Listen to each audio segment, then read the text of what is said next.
Thought leadership isn't just a one shot, one kill. You have to continue to start conversations and create the right conversations with the right people at the right time on the right platforms.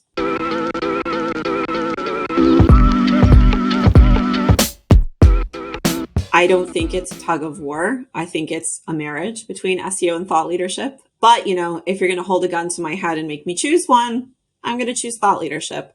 Why? I think it's the reason why customers will say staunchly that they are Coke all the way and they would never drink Pepsi, or somebody calls themselves a Starbucks girl. It's strong positioning in strong brand. It's a powerful way to reach your audience and form a deep and lasting connection with them, and one that sparks conversation and loyalty.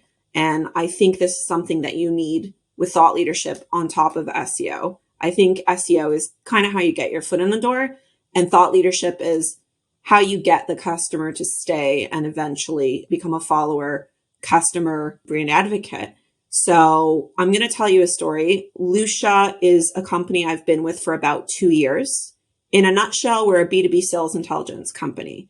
So salespeople use Lusha to find their target buyer in one click. And if Lusha has that person in their database, we will give you that person's email and phone number in a way that's GDPR and CCPA compliant.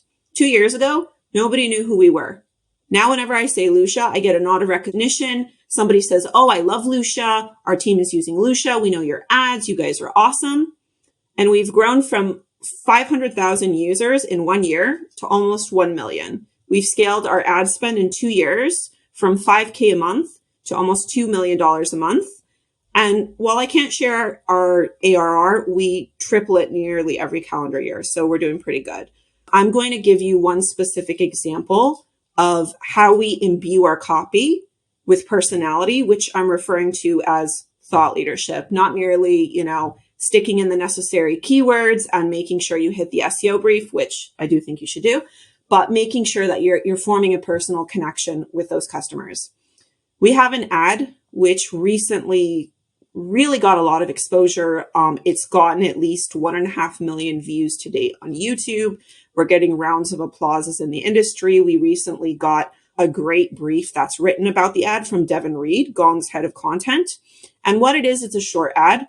Somebody makes a call.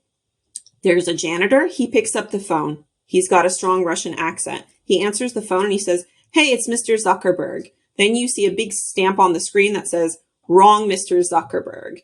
Then we get into we show in about 5 seconds the main challenge that we're trying to solve at Lusha, which is we want to make sure that a salesperson reaches their ideal target prospect and not the wrong Mr. Zuckerberg. This is something that our users were able to understand immediately. Then we went into what Lusha is. We show the product for about 30 seconds. We show a brief demo. We show a plugin on top of a LinkedIn profile. In one click, they're able to get the right Mr. Zuckerberg's contact information, and they're able to reach out. Then we end with a strong CTA, start for free. Person understands automatically what Lusha is, what Lusha does, what pain points it solves. And this is really what we're trying to do with all of our content, and I'm calling thought leadership, imbuing it with a strong point of view, agitating a strong pain, and creating conversation with those who would be our ideal customers. When I first came to Lusha, our website pretty much looked like every other competitor in the industry. It was very stodgy. It was old school. It was corporate. It looked like a company that could be a data.com, really had no strong presence. It was like buzzword, jargon, B2B city. I looked at it. I wouldn't have remembered it if I'd crossed the road. Basically, what we did is we completely deconstructed the website and we reconstructed the brand from scratch and built a very strong brand identity, which really echoes what we're trying to do at Lusha. Lusha is a hypergrowth PLG company. And what's expected to happen is a user signs up for Lusha, and then in 5 seconds, they're able to download the plugin, receive their first contact, and get that aha moment. And from then in there, they're hooked. They understand exactly what Lusha is and what Lusha does. What the website does is it really shows our ethos as a brand, and it takes that PLG spirit, that easy, simple, transparent spirit, and it really shows it on the website. When you come to a website like Lusha, it's got a very different look and feel than a company like data.com. You might think that we're fun, we're approachable, we're a company that you can trust. You get the information that you need right away. You understand right away what it is that we do. And then from there, it's a very, very, very clear pitch that makes you sign up and automatically start using the product. 2 years ago, we started on this journey to reinvent the brand. And that's something that we've done in every single piece of content since then. So I'm just going to use the website redesign as like really the start of a journey. Because I think when it comes to thought leadership, it's not about one piece of content that you produce. It's really creating a seamless brand identity through consistency.